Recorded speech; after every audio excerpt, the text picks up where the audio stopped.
অমুসলিম প্রফেসর, সনাতন ধর্মের মানুষ, উনি হিন্দু মানুষ, হিস্ট্রি প্রফেসর, আমাকে বলছেন মারুফ সাহেব আমি আপনার লেকচার কন্টিনিউ শুনি, এবং ভদ্রলোকের সঙ্গে কথা বলে যা বুঝলাম উনি কোরআন ভালো পড়তেও পারেন।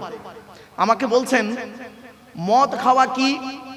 আমি বললাম কোন ধর্মে? আচ্ছা বলুন, আপনাকে আমি যদি বলি মদ খাওয়া কি, আপনি কি বলবেন? হারাম বলবেন। আমি কিন্তু হারাম বলিনি ফট করে। কেন জানেন? কেন উনি একজন প্রফেসর লোক, আর উনি প্রশ্ন করছেন আমাকে। আমি তখন চুপ করে, আমি বললাম, উনি বলছেন মদ খাওয়া কি, আমি তখন বললাম চুপ করে কোন ধর্মে? তখন উনি চুপ করে গেলেন। বললাম শুনুন, ইসলাম ধর্মে মদ খাওয়া হারাম, সুদ খাওয়া ইসলাম ধর্মে হারাম, শুকরের মাংস ভক্ষণ করা ইসলাম ধর্মে হারাম।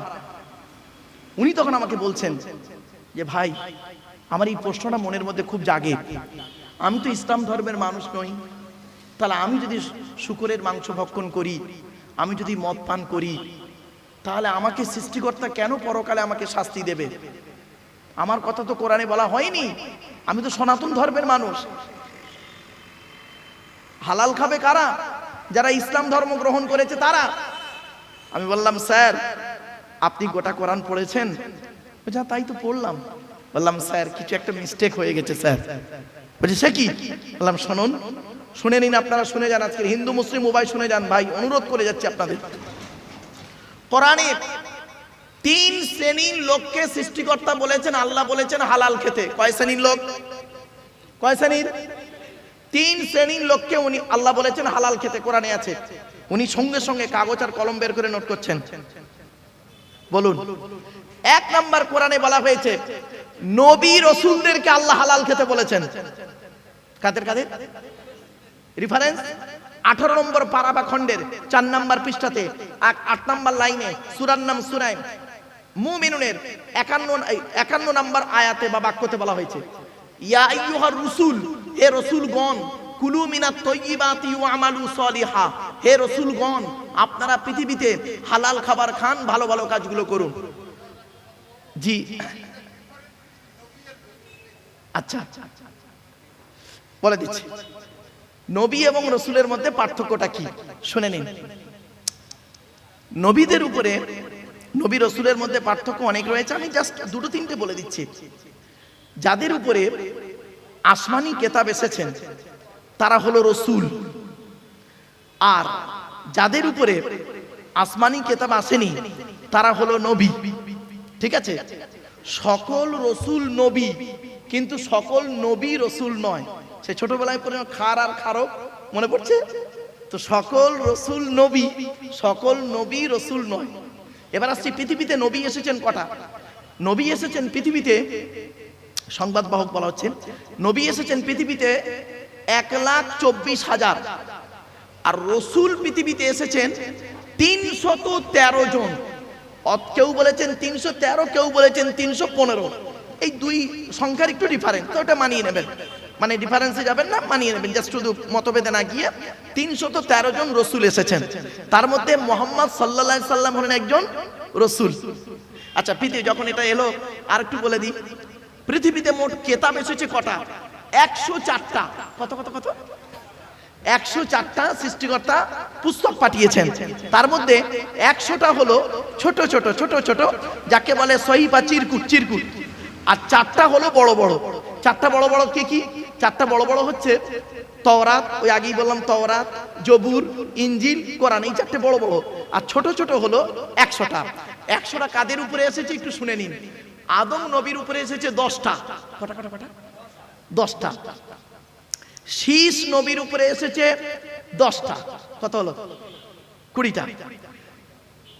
ইদ্রিস নবীর উপরে এসেছে 30টা, 50টা। ইব্রাহিম নবীর উপরে এসেছে 10টা, 60টা। তারপরে এসেছে ইয়াকুব নবী, ইউসুফ নবী আর অন্যান্য নবীদের উপরে এসেছে 40টা। এইভাবে তাহলে 100টা হয়ে গেল। এখন আদম নবীর উপরে যে 10টা এসেছিল, সেই 10টা যদি বলি সকলের জন্যই, একদম সকলের জন্যই সেই 10টা হারাম জিনিস। সে তো কোরআনেও আছে, অন্য ধর্মেও, মানে কি বলবো, অন্যান্য কিতাব ও ধর্মগ্রন্থেও আছে এই 10টা জিনিস। চলো যে কথাটা বলছিলাম, কি কথা বলছিলাম এখানে, খুব গুরুত্বপূর্ণ। না একটা গুরুত্বপূর্ণ কথা বলতে বলতে, খাওয়া হালাল হালাল, নবীদেরকে সৃষ্টিকর্তা বললেন হালাল খেতে। তখন উনি আমাকে বলছেন, প্রফেসর আমাকে বলছেন, স্যার কিছু মনে করবেন না, নবী রাসূলুল্লাহ তো হালাল খাবেন, তা এটা আবার বলার কি দরকার ছিল আল্লাহ? কিছু বুঝতে পারছেন কথাটা? নবী রাসূলুল্লাহ তো হালাল খাবেন, তো এটা আবার বলার দরকার কি ছিল আল্লাহ? আমি তখন বললাম, স্যার আপনি কি জানেন, কোরআনের অন্য একটা রেফারেন্স আপনাকে দিচ্ছি, শুনে নিন। 8 নম্বর পারার 10 নম্বর পৃষ্ঠার 9 নম্বর লাইনে সূরার নাম সূরা আরাফের মধ্যে সৃষ্টিকর্তা বলছেন, ফালানাসআলান্নাল্লাযীনা উরসিলা ইলাইহিম ওয়ালানাসআলান্নাল মুরসালিন। এর বাংলা মানেটা কি শুনবেন? প্রত্যেক নবী, সহজ করে বলছি, মানে মফহুমিয়াত তরজমাটা করছি, প্রত্যেক নবী রাসূলকে কিয়ামতের মাঠে সৃষ্টিকর্তা জিজ্ঞাসা করবেন, আপনাকে পৃথিবীতে নবী করে পাঠিয়েছিলাম, আপনি কি আপনার দায়িত্ব পালন করেছেন? আপনাকে রসুল করে পাঠিয়েছিলাম পৃথিবীতে, আপনি কি আপনার দায়িত্ব পালন করেছিলেন পৃথিবীতে? এবার আপনারা বলুন, নবী এবং রসুলদেরকে যদি এই রকম প্রশ্নের সম্মুখীন হতে হয়, আপনি আমি কোন জায়গায় দাঁড়িয়ে আছি, আপনাকে আমাকে জিজ্ঞাসা করবেন না সৃষ্টিকর্তা ভাবলেন কি করে? শুনে নিন, কোরআনে আল্লাহ পাক অন্য আয়াত দিয়ে বলে দিচ্ছেন কি, আয়াহসাবুল ইনসানু আন ইউতরাকা সুদা, মানুষ কি মনে করেন এমনি এমনি তাকে ছেড়ে দেবো আমি? হঠাৎ করে জান্নাতে ঢুকে পড়বে, স্বর্গে চলে যাবে, হঠাৎ করে স্বর্গে চলে যাবেন আপনি? এত সহজ নয়। সৃষ্টিকর্তা বলছেন, ওকে কড়াই গন্ডায় হিসাব নেব, তারপরে হিসাব নিয়ে বিবেচনা করব ও স্বর্গে যাবার যোগ্য না অযোগ্য।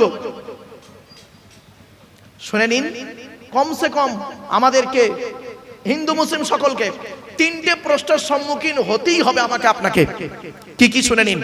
1 নাম্বার, জ্ঞানী জ্ঞানী জ্ঞানের হিসাব দাও। সৃষ্টিকর্তা আমাকে আপনাকে জ্ঞান দিয়েছে, জ্ঞানটা কোথায় অ্যাপ্লাই করেছি এটাকে আপনার হিসাব দিতে হবে, আমাকেও হিসাব দিতে হবে। সঠিক জায়গায় আমি লাগিয়েছি জ্ঞানটাকে, না খারাপ জায়গায় লাগিয়ে মানুষকে ক্ষতি করেছি? 1 নাম্বার জ্ঞানী, তুমি জ্ঞানের হিসাব দাও। 2 নাম্বার ধনী, অর্থের হিসাব দাও, তোমাকে আমি অর্থ দিয়েছিলাম, কোথায় তুমি টাকাটা ব্যয় করেছো হিসাব দাও। আর 3 নাম্বার খুব ইম্পর্টেন্ট, হিন্দু মুসলিম বলে যাচ্ছি সকলকে, যুবক যৌবনের হিসাব দাও, তুমি যৌবন কালটা কোথায় তুমি ব্যয় করেছো? এত সহজ নয়। চলো তাহলে 1 নাম্বার হলো নবী রাসূলদেরকে সৃষ্টিকর্তা বললেন হালাল খেতে। উনি তখন আমাকে বলছেন, স্যার কিছু মনে করবেন না, আমি তো নবীও নয় রসুলও নয়। তাহলে 1 নাম্বারটা, আমরাও কেউ নবী রসুল নয়, ঠিক না বেঠিক? তাহলে 1 নাম্বারটা বাদ। 2য় নাম্বারটা দেখি, কাদের হালাল খেতে বলেছেন সৃষ্টিকর্তা? কোরআনে আছে, যারা আল্লাহকে বিশ্বাস করে, নবীকে বিশ্বাস করে, তাদেরকে এক কথা ইসলামিক পরিভাষায় বলে মোমেন। কি বললাম বাবা? মোমেন। কোরআনে বলা হয়েছে 2 নম্বর পারাবা খণ্ডের 4 নম্বর পৃষ্ঠাতে 14 নম্বর লাইনে সূরার নাম সূরা বাকারার 172 নম্বর আয়াতে, এগুলো মনে রাখবেন জাস্ট। 172 নম্বর আয়াতে বলা হয়েছে, ইয়া আইয়ুহাল্লাযীনা আমানু, হে বিশ্বাসীগণ, হে ঈমানদার বান্দাগণ, কুলু মিন তাইয়্যিবাতি মা রাযাকনাকুম, আমার দেওয়া হালাল রিজিকগুলো তোমরা ভক্ষণ করো। তাহলে এখানে যারা মুমিন মুসলমান আছেন, প্রত্যেকেরকে আমাদেরকে কি করতে হবে? হালাল খেতে হবে। তখন উনি আবারও প্রশ্ন করছেন, স্যার কিছু মনে করবেন না, আমি মুমিনও নয় আর মুসলমানও নয়, তাহলে নবীও নয় রসুলও নয়, তাহলে আমার সম্পর্কে তো কিছু বলা নেই। তখন লাস্ট পয়েন্ট ওনাকে বলেছিলাম, শুনে নিন, আজকের এই লাস্ট পয়েন্টটার জন্য এত কষ্ট করলাম আপনাদের কাছে। আমি বললাম, কোরআনে বলা হয়েছে, 3য় নাম্বার ব্যক্তি আপনি পড়েন কি দেখি, মানব জাতিকে সৃষ্টিকর্তা বলেছেন হালাল খেতে। আপনি মানব জাতির মধ্যে আছেন? বলছে অবশ্যই। আপনি আদমের সন্তান? বলছে অবশ্যই। আমি বললাম, বাপের পৃষ্ঠ হতে মায়ের পেটে থেকে পৃথিবীর মুখ দেখেছেন? বলছে অবশ্যই। আমি বললাম, আপনি মানব সন্তান? বলছে হ্যাঁ। কোরআনে আছে, শুনেন, আমি রেফারেন্সটা বলে যাচ্ছি। মানব জাতিকে সৃষ্টিকর্তা বলেছেন হালাল খেতে। রেফারেন্সটা কোথায় আছে? 2 নম্বর পারাবা খণ্ডের, কোরআনে 30 পারা, 2 নম্বর পারাবা খণ্ডের 4 নম্বর পৃষ্ঠাতে 8 নম্বর লাইনে সূরার নাম সূরা বাকারার 168 নম্বর আয়াত, 168, 168, মনে রাখবেন এটা। এবার আমি আয়াতটা পড়ছি, বাক্যটা পড়ছি আর বাংলা মানে করছি, শুনুন। ইয়া আইয়ুহান নাস, নাস শব্দের অর্থ হলো মানব জাতি। কি বললাম বাবা? মানব জাতি। ইয়া আইয়ুহান নাস, হে মানব জাতি, কুলু মিম্মা ফিল আরদি হালালান তাইয়্যিবা, হালাল শব্দ ব্যবহার করলেন আল্লাহ পাক ওখানে। হে মানব জাতি, পৃথিবীতে আমার দেওয়া হালাল খাবারগুলো আপনি তোমরা ভক্ষণ করো। হে মানব জাতি, পৃথিবীতে আমার দেওয়া হালাল খাবারগুলো ভক্ষণ করো, হারাম খাবার কোনোদিন খেও না। সঙ্গে সঙ্গে উনি গালে হাত দিয়ে চুপ, পুরো একদম চুপ। নোট করে নিলেন। বাড়িতে গিয়ে উনি কোরআন খুললেন, খুলে রেফারেন্সগুলো দেখলেন। দেখার পরে উনি অনেকটাই আমাকে ফোন করে বললেন যে ভাই আপনি আমার চোখটা খুলে দিলেন। আমি জানতাম না সৃষ্টিকর্তা, আমি ভেবেছিলাম কোরআন শুধু মুসলমানদের জন্য এসেছে, কিন্তু না। আসুন এবার আসছি, কোরআন তো সকলের জন্য এসেছে, কোরআন সকলেই পড়তে পারেন। এজন্য কোরআন কিনে গবেষণা করছে কারা?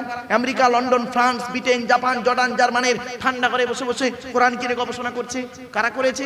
Humphry Davy, Michael Faraday, Einstein, Isaac Newton, doctor Maurice Bucaille, mister Cook, mister Jabiri, mister Campbell, Raja Rammohan Roy, Ishwarchandra Vidyasagar, Rabindranath Tagore, Acharya Jagadish Chandra Bose, Francis Drake, Williams কিপমুর, Williams Harvey, Thomas, George Bernard, এরা কোরআন কিনে গবেষণা করলো। কিন্তু দুঃখের বিষয় কি জানেন?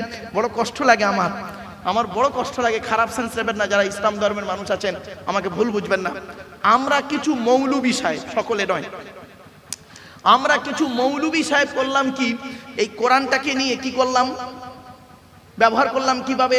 তেল পড়া, পানি পড়া, ওয়াজ করা, খতম পড়া, তাবিজ মরা, ঘরবন্ধ করা, আর নিজেদের মধ্যে মারামারি করা। কিরকম মারামারি?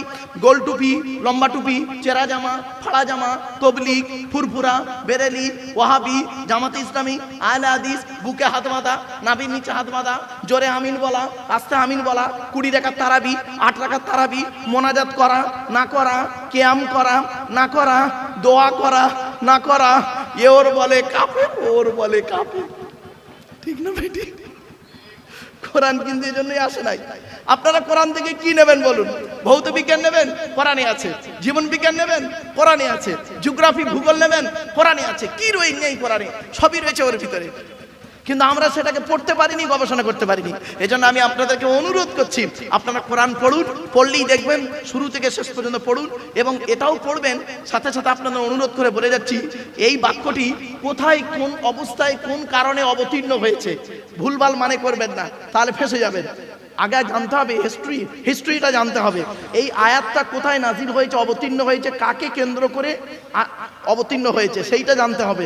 সেইটা না জানলে বাস্তবের সঙ্গে মেলাতে গেলে আপনি একে অপরকে কটূক্তি করতে করে বসবেন। এজন্য কোরআন পড়তে গেলে আগে ওই বাক্যটার ওই ইতিহাসটা জানতে হবে, প্রেক্ষাপটটা জানতে হবে আপনাকে আগে। এই আয়াতটা কোথায় নাজিল হয়েছে, কাকে কেন্দ্র করে নাজিল হয়েছে জানতে হবে। যেমন একটা উদাহরণ দিচ্ছি আপনাদেরকে, শুনুন। হযরত মুহাম্মদ সাল্লাল্লাহু আলাইহি সাল্লাম তিনি একদিন মসজিদে বসে আছেন। আমার ভাষা আপনারা বুঝতে পারছেন? হ্যাঁ, হযরত মুহাম্মদ সাল্লাল্লাহু আলাইহি সাল্লাম একদিন বসে আছেন মসজিদে, শুনে নিন। তো বসে আছেন, এমত অবস্থায় তৎকালীন যুগের মদিনার সবথেকে ধনী লোক, প্রচুর টাকার মালিক ছিলেন, লোকটার নাম ছিল আমর জামুহ রাদিয়াল্লাহু তাআলা আনহু। নবীর একজন সাহাবী, প্রচুর টাকার মালিক ছিলেন। তো উনি নবীজি বসে আছেন, এমত অবস্থায় আমর জামুহ তিনি আসছেন।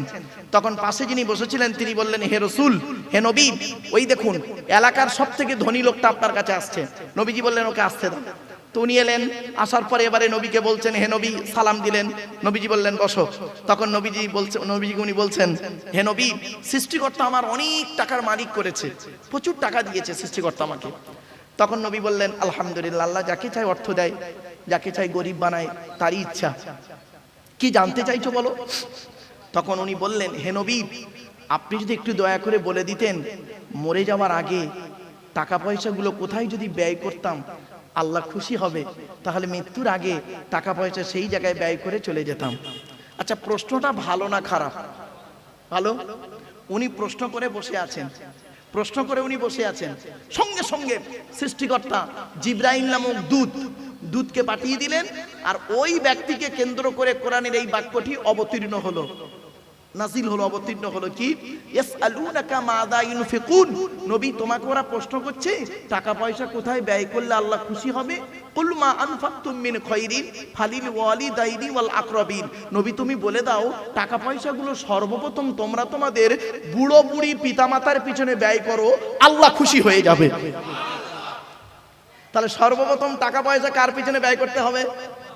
কিন্তু দুঃখের বিষয় কি জানেন, বাপের কষ্ট করা টাকায় ছেলে এমএ পাস করলো, মায়ের গহনা বেচা টাকায় ছেলেটি বিএড পাস করলো, এমএ বিএড করে এসএসসি পরীক্ষা দিয়ে চাকরি পেলো, চাকরি পাওয়ার পরে নিউ টাউনে বা রাজারহাটে একটা ঘর ভাড়া করে থাকলো, বউ আর বাচ্চাটাকে নিয়ে ঘর ভাড়া করে আছে, আর দেশের বাড়িতে বাম্মাকে ওষুধ কেনারও পয়সা দেয় না। মনে রাখবেন, অনেক সন্তান এমন আছেন, শিক্ষিত মানুষ এমন আছেন, নিজের মায়ের ওষুধ কেনার পয়সা দেয় না, শাশুড়িকে হজে নিয়ে যাচ্ছে। ঠিক না বেটি? আজীব। আরে এডুকেশন কাকে বলে? What is the definition of education? E D U C A T I O N. এক একটা লেটারের এক একটা গুণাগুণ আছে, তবেই তাকে এডুকেশন বা শিক্ষা বলে। ই থেকে ইগার্ডি, ডি থেকে ডেভেলপমেন্ট, ইউ থেকে ইউনিভার্সাল, সি থেকে ক্যাপাবিলিটি, এ থেকে অ্যাক্টিভ, টি থেকে টলারেন্স, আই থেকে ইন্টেলিজেন্ট, ও থেকে ওবিডিয়েন্স, এন থেকে ন্যাচারাল। এত গুণে গুণান্বিত বস্তুকে বলা হয় এডুকেশন বা শিক্ষা। যাকে তাকে শিক্ষা বলে না। শিক্ষাটা নেবে কে? যে নেবে তাকে বলা হয় স্টুডেন্ট। Who is student? কে স্টুডেন্ট? স্টুডেন্ট কাকে বলে? Who is student? কে? ওই 10টায় গেল, 4টেই এলো, আমতলা জামতলা বুড়ির বেলতলা বাসতলা, ইকোপার নিকোপার, চিড়িয়াখানা, ভিক্টোরিয়া, জাদুঘর, তারামণ্ডল, নদীর পার্কে বসে প্রেম নিবেদন করলো, সারা বছর পড়লো না, পরীক্ষার খাতায় টুকলি আর চুরি করলো, আর স্যার ধরলো, ছুরি মারলো, এর কোনোদিন স্টুডেন্ট বলে না। S T U D E N T. এক একটা লেটারের এক একটা গুণাগুণ আছে, তবেই তাকে স্টুডেন্ট বলে। এস থেকে স্টাডি, টি থেকে ট্রুথফুল, সত্যবাদী হতে হবে। রাগ করবেন না। এখনকার ছাত্র ছাত্রীরা বেশিরভাগ মিথ্যাবাদী, সকলে নয়, বেশিরভাগ স্টুডেন্ট মিথ্যাবাদী। রাগ করবেন না। এখন লেখাপড়া কোথায় হয় জানেন? রাগ করবেন না। এখন লেখাপড়া কোথায় হয় শুনবেন? টয়লেটে। শুনতে একটু খারাপ লাগলো না? পেচ্ছাপখানায়, পায়খানায়। কি হিন্দু কি মুসলিম? মাধ্যমিক পরীক্ষা হচ্ছে, উচ্চ মাধ্যমিক পরীক্ষা হচ্ছে, কি বোর্ড? স্কুল বোর্ড, মাদ্রাসা বোর্ড, যেই বোর্ডই বলেন না কেন, পরীক্ষা হচ্ছে। একটু গিয়ে দেখবেন বয়েজ এবং গার্লসের টয়লেটগুলোতে, একটু গিয়ে দেখবেন অন্য সময় দেখবেন ওই পেচ্ছাপখানায়, পায়খানায় বইয়ের পৃষ্ঠা ছেঁড়া, টুকলি, মাইক্রো জেরক্স, বই ফেলে রেখে চলে এসছে। আর সত্যিকারে একজন মেধাবী স্টুডেন্ট, তার পেশাবের প্রয়োজন, সে তাড়াতাড়ি করে গিয়ে ওর উপরে পেশাব ফিরে চলে এসছে। যে ছেলেটা টুকলি চুরি করে পাশ করলো, 20 বছর পরে তিনি একজন শিক্ষিত লোক হলো, ডিগ্রি প্রাপ্ত হয়ে 20 বছর পরে মাইক ধরে এসে জনগণের সামনে লেকচার দিচ্ছে।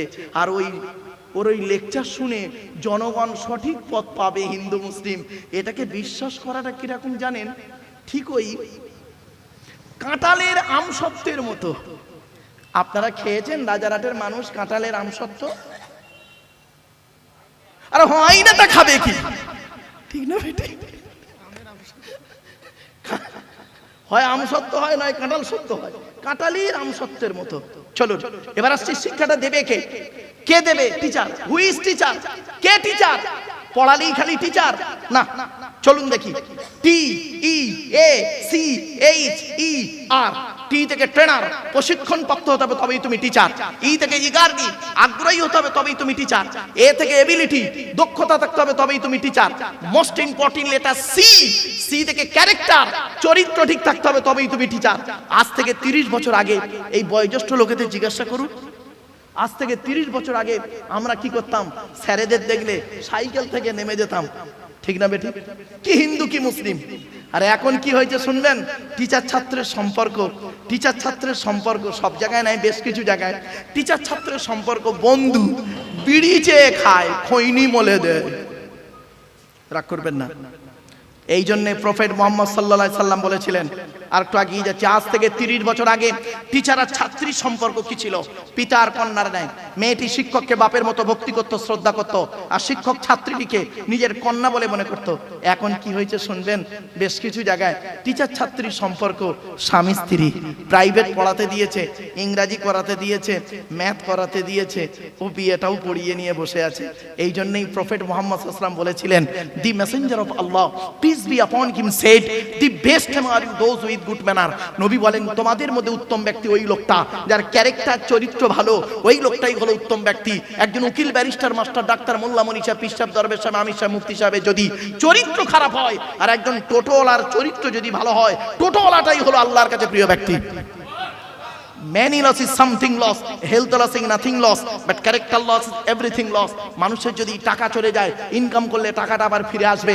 মানুষের যদি শরীর চলে যায়, ভালো মন্দ খেলে শরীরটাও ফিরে আসবে। কিন্তু বন্ধু, মানুষের যদি চরিত্র চলে যায়, চরিত্র কিন্তু আর ফিরে আসবে না। তাই মুহাম্মদ সাল্লাল্লাহু আলাইহি ওয়াসাল্লাম বলেছিলেন, তোমরা আমাকে দুটো জিনিসের গ্যারান্টি দাও, আমি তোমাদের জান্নাতের বা স্বর্গের গ্যারান্টি দেব। কি?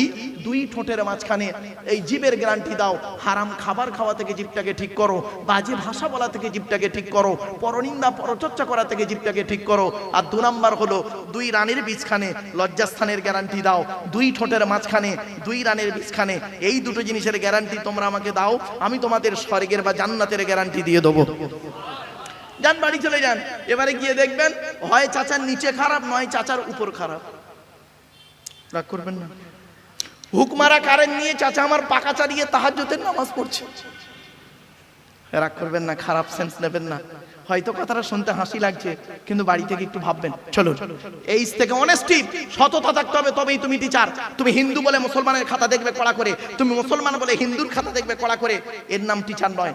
শুধু তাই নয়, মনে রাখবেন পৃথিবীতে কয়েক শ্রেণীর মানুষ আছে যাদের কোনো জাত হয় না, ওরা নিজেরাই একটা জাত, তার নাম হলো একটা টিচার।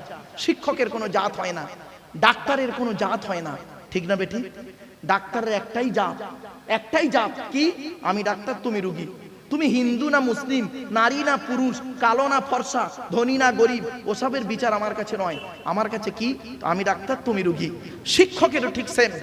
টিচারের কাছে কোনো পরিচয় থাকে না, টিচার নিজেই একটা জাত, শিক্ষক একটা নিজেই জাত। টিচারের শিক্ষকের কাছে একটাই পরিচয়, আমি শিক্ষক, তুমি শিক্ষার্থী। তুমি হিন্দু না মুসলিম, নারী না পুরুষ, কালো না ফর্সা, ধনী না গরিব, এ দেখার সময় নেই। আমার কাছে মেধার পরিচয়। দুঃখের বিষয় কি জানেন? চলুন আরেকটু এগিয়ে যাই। ই থেকে আর্লি টিচার হতে গেলে আগে আগে আসতে হবে last letter is a R. R থেকে রেগুলারিটি, নিয়মিত ক্লাস করতে হবে, তবেই তুমি টিচার। ট্রেনার, ইগারিটি, ability, character, honesty, early, regularity, এতগুলো গুণ যার মধ্যে আছে, he is a really teacher. তিনি হলেন সত্যিকারের একজন টিচার। আচ্ছা ভাই, আপনাদের তো এই রাজারহাটের একটা জলসা হচ্ছে, তাই তো? নাকি ধর্মীয় জলসা নাকি? বলুন না ভাই। তা আমি এই আলোচনাগুলো করছি কেন? তা নিশ্চয়ই কারণ আছে। কারণটা এবার বলি। এই পৃথিবীতে ছোট্ট একটা উদাহরণ দিচ্ছি।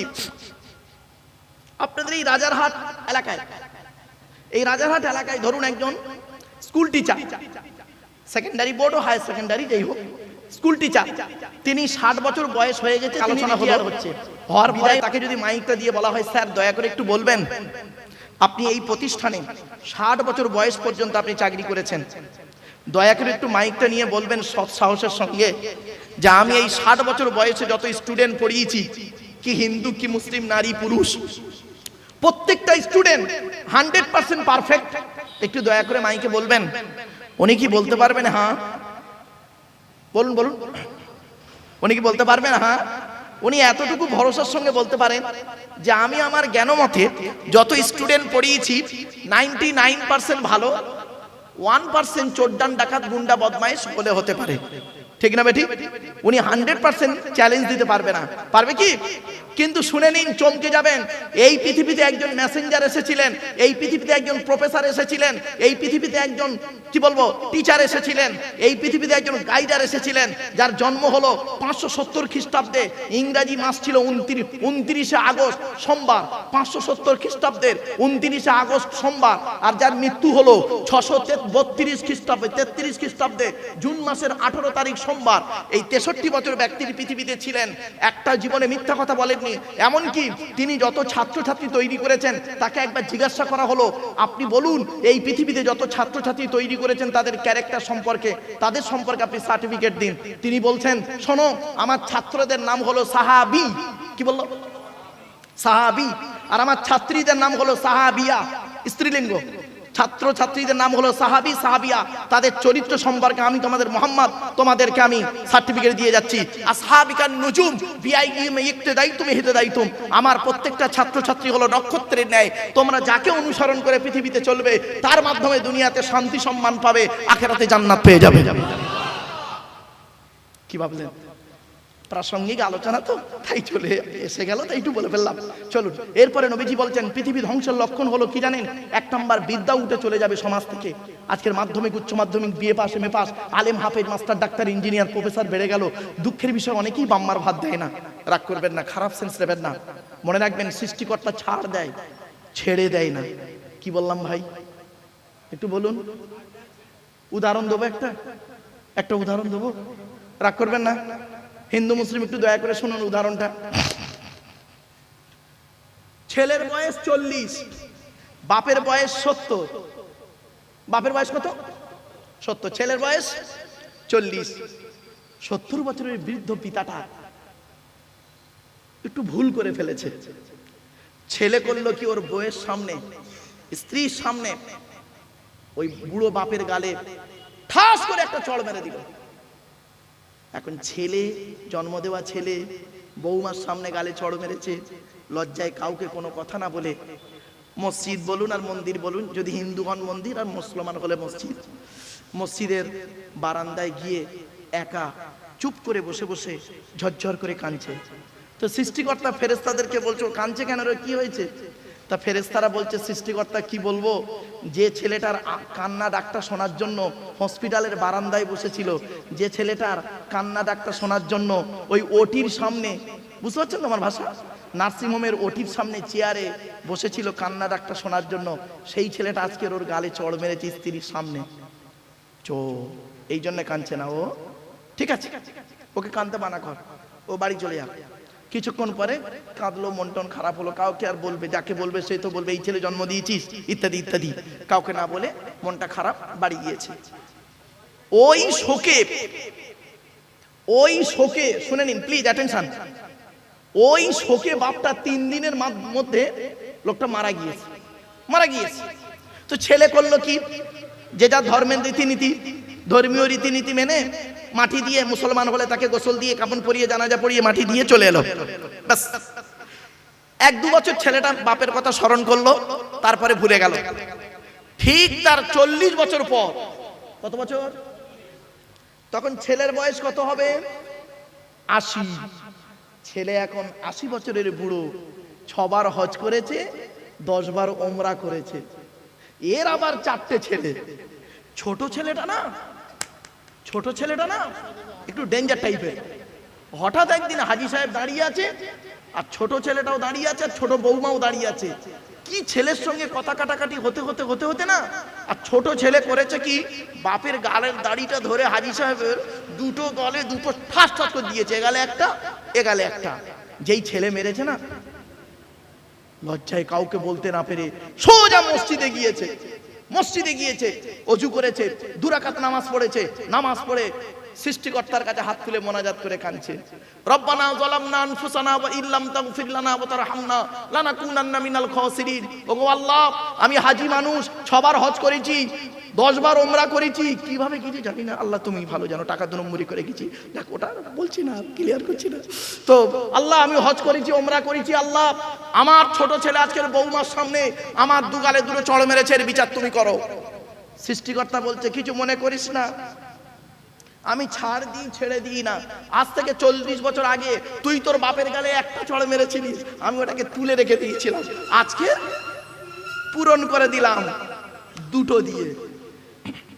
কথাটা বাড়ি থেকে ভাববেন, সৃষ্টিকর্তা ছাড় দেয়, ছেড়ে দেয় না। মনে রাখবেন, চোখ দুটো বন্ধ হয়ে গেলে সব শেষ। আজকের আপনারা প্লাস্টিকের উপরে বসে আছেন, তাই না? আরে বলুন না, একটু কথা বলুন। কালকে যদি চোখটা বন্ধ হয়ে যায়, নিচেই চলে যাবেন। যে জায়গায় যাব সেই জায়গাটার নাম হলো কবর। শুনে রেখে দিন, জাস্ট উদাহরণ দিচ্ছি আপনাদেরকে। এ জীবন শুরু হয়েছে আমাদের 150 টাকায়, এ জীবন শেষ হবে 1500 টাকায়। আমি এই কথাটা যখন বলেছিলাম, আমার এক বন্ধু, একই ক্লাসে পড়তাম, ও কলেজের প্রফেসর, তো ও আমাকে বলছে, সামনে বসেই বলছে, মারুফ ভাই এটা কি করে হলো? আমি প্রফেসর, আমার বউ প্রফেসর, আমার বাপ প্রফেসর, মা প্রফেসর, আমরা বাড়িতে 4 জন কলেজে কাজ করি, আর আমাদের জীবন শুরু হয়েছে 150 টাকায়। হ্যাঁ, আমরা 4 জনের মাইনে 1 মাসে করলে 5 লাখের উপর হয়। তখন আমি বলেছিলাম, অতগুলো মানুষের সামনে বলেছিলাম, আজও আপনাদের সামনে তুলে ধরছি, বলেছিলাম, বন্ধু যেদিন মায়ের পেট থেকে এসেছিলেন সেদিন সব থেকে দামি কাপড়টা কে কিনে দিয়েছিল? তা বলছে, আমার আব্বা। আমি বললাম, কাপড়টা নিজে পরতে পেরেছিলেন? বলছে না। কাপড়টার দাম কত ছিল? বলছে 1 থেকে 150 টাকায়। সৃষ্টিকর্তা বলছে, ওরে বন্ধু, ওরে আব্দুল্লাহ খিল মারুফ, জীবনের প্রথম কাপড় তুই নিজে পরতে পারলি না, অন্যেই তোকে পরিয়ে দিল। দাম ছিল তার 1 থেকে 150 টাকা।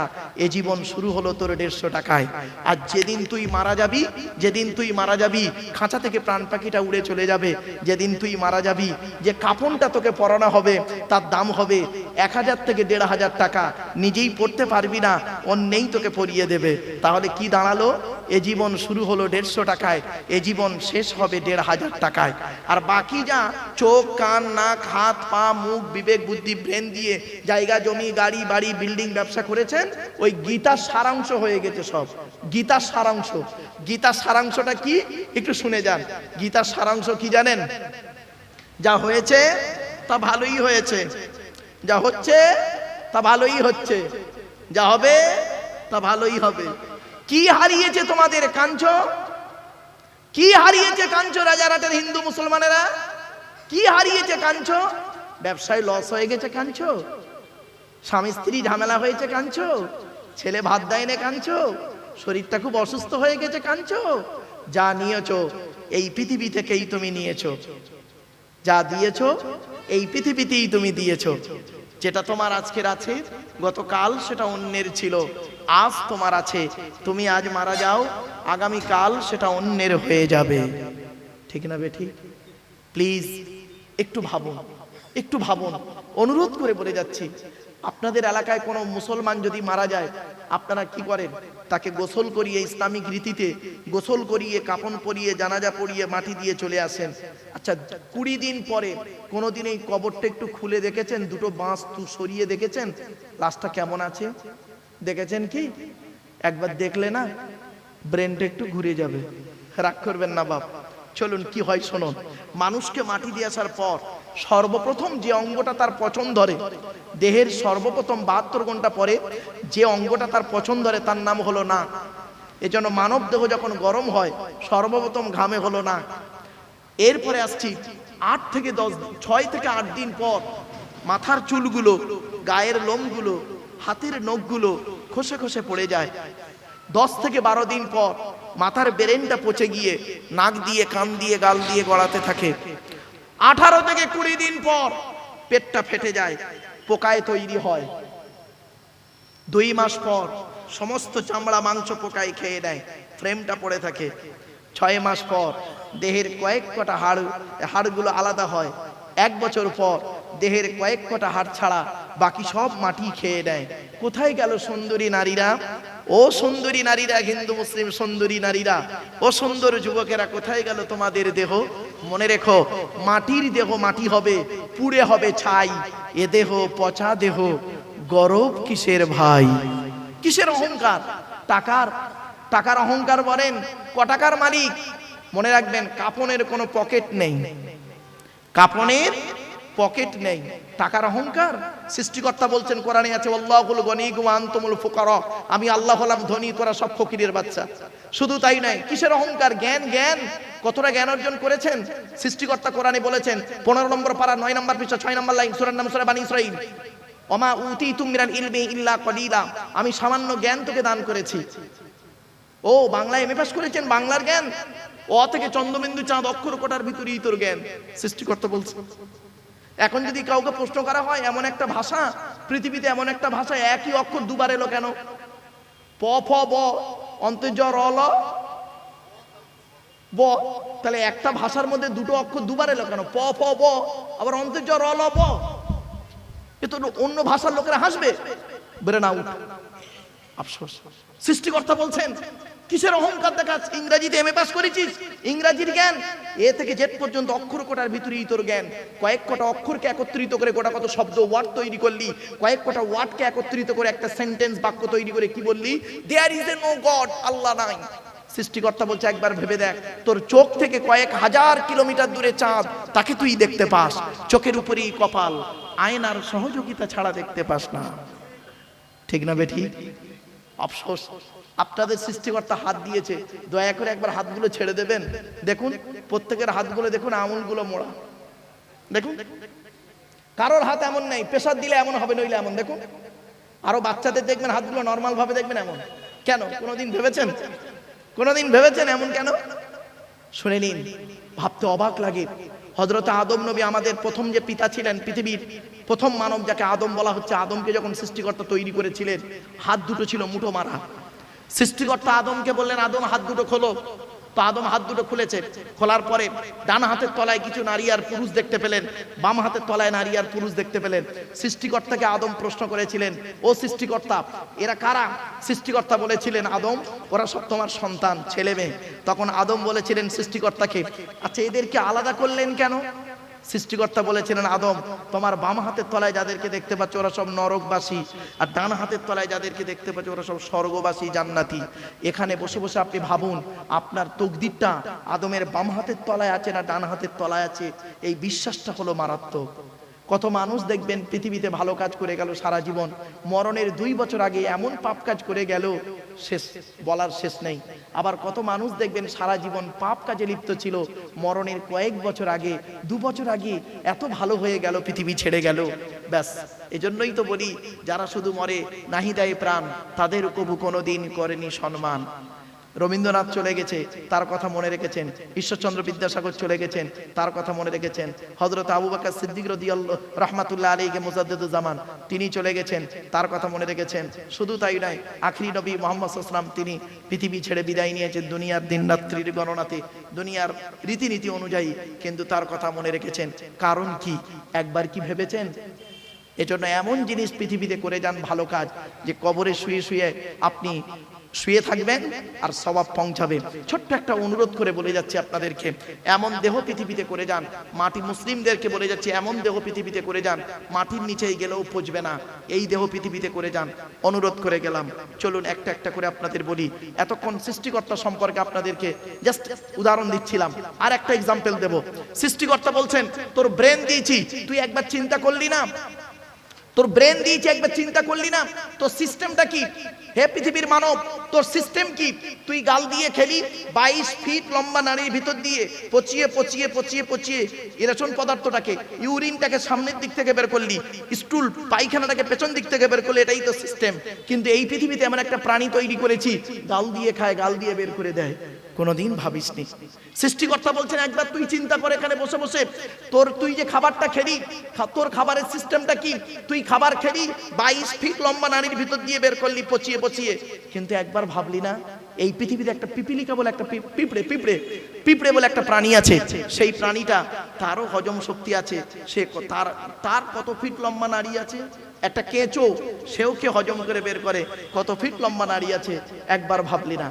সৃষ্টিকর্তা বলছেন, তুই একবার ভাব, তোদেরকে আমি একটা বুদ্ধি দিলাম, 1 টাকার কয়েনের ডাইস থেকে 2 টাকার কয়েন বের করার ক্ষমতা তোর নাই, তোর বাবারও নাই। আর আমি সৃষ্টিকর্তা কত বড় বৈজ্ঞানিক, চিন্তা করে দেখ, তোর একটা মা একটা বাপ থেকে তোরা 5টা ভাই বোন হলি, 5টা 5 রকম দেখতে, কোরআনে আছে সূরা রুম, 5টা 5 রকম দেখতে, কারণ গায়ের রং কালো, কেউ লম্বা, কেউ বেটে, কেউ নারী, কেউ পুরুষ, এমনকি কারোর ফিঙ্গারপ্রিন্টের সঙ্গে কারোর ফিঙ্গারপ্রিন্টের মিল নেই, চোখের রেটিনার সঙ্গে কারোর চোখের রেটিনার মিল নেই। এই জিনিসগুলো দেখ, আর একবার আমাকে স্মরণ কর, আমি তোর ডাকে সাড়া দেব। এরপরে বলছেন সৃষ্টিকর্তা, হে পৃথিবীর মানুষ, রাজারহাটের মানুষ, একবার তোরা চিন্তা কর, তোদেরকে আমি বুদ্ধি দিলাম, সেই বুদ্ধি নিয়ে তোরা করলি কি? পৃথিবীতে একটা মেশিন তৈরি করলি, তোদের তৈরি মেশিনের নাম দিলি ফ্রিজ। ফ্রিজ ফ্রিজ তোদের তৈরি মেশিন ফ্রিজ। ফ্রিজের পানি খেলে কি হয়? থাইরয়েড বেড়ে যাওয়ার সম্ভাবনা বেশি। তোদের তৈরি ফ্রিজের গুণাগুণ কি? মানে 0 ডিগ্রি নিচে নামিয়ে তাকে বরফ জমিয়ে দে, ঠান্ডাকে গরমকে ঠান্ডা করিস, ঠান্ডাকে 0 ডিগ্রি নিচে নামিয়ে তাকে বরফ জমিয়ে দিস। তোদের তৈরি ফ্রিজের পানি খেলে থাইরয়েড বেড়ে যাওয়ার সম্ভাবনা খুবই বেশি। তোদের তৈরি ফ্রিজটা মাটির উপরে বসানো থাকে, তোদের তৈরি ফ্রিজটা কারেন্ট ছাড়া চলে না। আর এই পৃথিবীতে আমি একটা ফ্রিজ তৈরি করেছি, আমার তৈরি ফ্রিজটা মাটির তলায় বসিয়ে রেখেছি। আমার তৈরি ফ্রিজের নাম হলো শীতকাল আর গ্রীষ্মকাল। গরমকালে যত কলে পাম্প করবি, আমি সৃষ্টিকর্তা আমার তলার ফ্রিজ থেকে ঠান্ডা ঠান্ডা পানি বের করব। আর শীতকালে যত কলে পাম্প করবি, আমি সৃষ্টিকর্তা আমার তলার ফ্রিজ থেকে গরম গরম পানি বের করব। একবার দুঃখের বিষয়, আমরা কোনোদিন ভাবিনি। চলুন এতক্ষণ আমি আপনাদেরকে জাস্ট শুধু সৃষ্টিকর্তা সম্পর্কে আলোচনা করি, কত আলোচনা করব, বহু আলোচনা। চলুন, আমি বলেছিলাম আমার পয়েন্ট হলো 3টে, মনে আছে আপনাদের? আচ্ছা, দ্বিতীয় নাম্বার পয়েন্টটা বলছি। দ্বিতীয় নাম্বার পয়েন্ট হচ্ছে কি? নবী, তাই তো? নবীদের পরিচয় কটা বলেছিলাম বাপ? তিনটে কি কি? এক নাম্বার যিনি নবী হবেন তার চরিত্র উত্তম হতে হবে। দুই নাম্বার যিনি নবী হবেন তার উপরে সৃষ্টিকর্তা আল্লাহর তরফ থেকে ওহী নাযিল হতে হবে। তিন নাম্বার যিনি নবী হবেন তার দ্বারা অলৌকিক ঘটনা ঘটতে হবে। আসুন আমরা যে নবীর উম্মত বা অনুসারী সেই, আচ্ছা আরেকটা কথা বলি, মুহাম্মদ সাল্লাল্লাহু আলাইহি সাল্লাম কি শুধু মুসলমানদের নবী? হ্যাঁ, খবরদার বলবেন না কেউ যদি বলে মুহাম্মদ সাল্লাল্লাহু আলাইহি ওয়াসাল্লাম শুধু মুসলমানদের জন্য এসেছে, এটা ভুল ধারণা। কারণ কোরআনের রেফারেন্স দিয়ে দিচ্ছি, শুনে নিন। কোরআনের 9 নম্বর খণ্ডে বা পারাতে 9 নম্বর পৃষ্ঠাতে 11 নম্বর লাইনে সেখানে বলা হয়েছে, কুল, হে নবী তুমি বলো, ইয়া আইয়ুহান নাস, হে মানব জাতি, ইন্নী রাসূলুল্লাহি ইলাইকুম জামিয়া, আমাকে সৃষ্টিকর্তা কি করেছেন? কুল কায়নাতের নবী রাসূল করে পাঠিয়েছেন। অর্থাৎ যে ব্যক্তি মুহাম্মদ সাল্লাল্লাহু আলাইহি ওয়াসাল্লামকে নিয়ে গবেষণা করবে সেই উন্নতির চরম শিখরে পৌঁছাবে।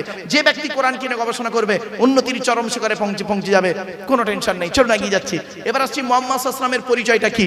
আচ্ছা, আমাদের নবীর নাম হলো মুহাম্মদ সাল্লাল্লাহু আলাইহি ওয়াসাল্লাম। তিনি কোন বংশে জন্মগ্রহণ করেছেন? কুরাইশ বংশে, তাই তো? কার নাম কুরাইশ? একটু আমি তার বায়োডাটাটা বলে দিচ্ছি, তবে আমি মুসলমান ভাইদেরকে অনুরোধ করব সুবহানাল্লাহটা একটু জোরে বলতে হবে, পারবেন তো? হ্যাঁ, আচ্ছা বলুন কোন বংশ বললেন? কুরাইশ। মুহাম্মাদের বাপের নাম আব্দুল্লাহ, আব্দুল্লাহর বাপের নাম আব্দুল মুত্তালিব, আব্দুল মুত্তালিবের বাপের নাম আব্দে মান্নাফ, আব্দে মান্নাফের বাপের নাম হাশেম, হাশেমের বাপের নাম কুসাই, কুসাইয়ের বাপের নাম কিলাব, কিলাবের বাপের নাম মুররা, মুরার বাপের নাম লুবাই, লুবাইয়ের বাপের নাম কাব, কাবের বাপের নাম গালিব, গালিবের বাপের নাম ফিগির, ফিগির থেকে কুরাইশ বংশ এসেছে। নবীর বাপের নাম আব্দুল্লাহ, মায়ের নাম আমিনা, দাদার নাম আব্দুল মুত্তালিব, দাদির নামটা কি? নেতিলা বিনতে খব্বাব, ব্রাকেটে ফতেমা, কেউ বলেছেন সামিরা। নবীর নানার নাম হলো আব্দুল ওয়াহাব জুহরি, নবীর নানির নাম হলো বারিরা বা বাররা, নবীর দুধবার নাম হলো হালিমা, নবীর দুধ বাপের নাম হলো হারেস, নবীর দুধ ভাইয়ের নাম আব্দুল্লাহ, নবীর বাপের নাম আব্দুল্লাহ, নবীর দুধ ভাইয়ের নাম আব্দুল্লাহ। দূরে যেন করে ফেলবেন না। নবীর জন্ম 570 খ্রিস্টাব্দে, ইংরেজি কি মাস ছিল? 29 আগস্ট, আরবি মাস ছিল রবিউল আউয়াল মাস। 12 তারিখ মতান্তরে 9 তারিখ সোমবার শবে সাদেকের সময়ে আরবের মক্কা নগরী কুরাইশ বংশে নবীর জন্ম। নবীর বাপেরা হলো 10 ভাই, নবীর মায়েরা হলো 19 বোন। নবীর 9টা চাচা, 18টা খালা, 6টা ফুফু, 7টা ছেলে মেয়ে। নবীর 9টা চাচার নাম কি? বড় চাচার নাম হারেস, জুবায়ের, মুকাইয়িম, ফাইদা, জাইদা, আবু লাহাব, হামজা, আব্বাস, আবু তালেব। নবীর বাপ হলো আব্দুল্লাহ।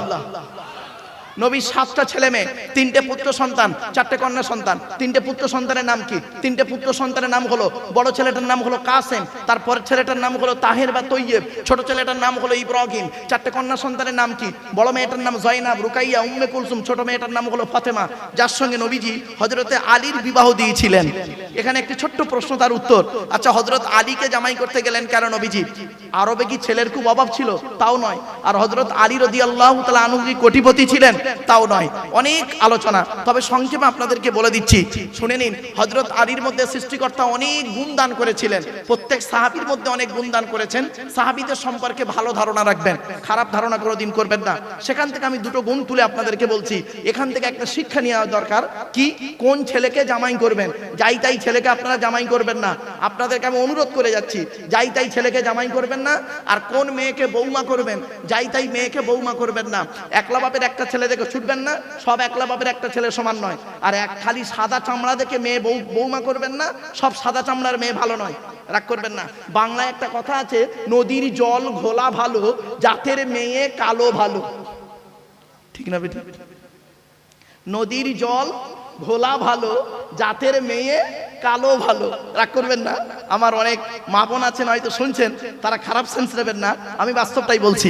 কোন ছেলেকে জামাই করবেন? যে ছেলের মধ্যে দুটো গুণ পাবেন। কটা গুণ? দুটো গুণ। আর কোন মেয়েকে বৌমা করবেন? কোরআনে আছে যে মেয়ের মধ্যে 6টা গুণ পাবেন। একটু দয়া করে শুনে যান, হাতে টাইম আছে 2 মিনিট হবে, একটু বলা যাবে না বন্ধু বান্ধব? ব্যাস চলুন। ছেলেদের কটা গুণ বলেছি? দুটো। কি কি? 1 নাম্বার, ছেলেটি সৎ ছেলে কিনা খবর নেবেন। সৎ। সৎ কাকে বলে? আমি বক্তব্যের শুরুতেই অনেকক্ষণ ধরে কথাটা বলেছি, 2 ঠোঁটের মাঝখানে 2 রানের মাঝখানে। আপনি মেয়ে দেখতে গেলে মেয়ের তো আদ্যপান্ত দেখেন, মেয়েটা কটা প্রেম করেছে, মেয়ের বাপের ক্যারেক্টার ভালো না খারাপ, মেয়ের মায়ের ক্যারেক্টার ভালো না খারাপ। কই একবার ছেলেটাকে তো দেখেন না, ছেলে কটা মেয়েকে নষ্ট করেছে, ছেলের বাম্মার ক্যারেক্টারটা কেমন? আফসোস। আমরা মেয়েদের দেখি কিন্তু ছেলেদের দেখি না, এটা উচিত নয়, উভয়কে দেখা ভালো। আরেকটা কথা বলছি শোনেন, তাহলে 1 নাম্বার হলো সৎ ছেলে কিনা খবর নেবেন, 2 নাম্বার হলো ছেলেটি কর্মী কিনা খবর নেবেন, কর্মী। বাপের হোটেলে খায় এমন ছেলেকে জামাই করবেন না, ছেলেটা পরিশ্রম করে কিনা খবর নেবেন। এবার আসছি কোন মেয়েকে বৌমা করবেন, খুব ইম্পর্টেন্ট। হিন্দু মুসলিম একটু দয়া করে জেনে নিন। কোরআনে বলা হয়েছে কি, মুসলিমাতিন মুমিনাতিন কনিতাতিন তাইবাতিন আবিদাতিন সাইহাতিন সাইয়্যিবাতিন ওয়া আবকারা। সূরা তাহরিমের 28 নম্বর পারা বা খণ্ডের 19 নম্বর পৃষ্ঠার 11 নম্বর লাইনে সূরার নাম সূরা তাহরিমের 5 নম্বর বাক্যতে বলা হয়েছে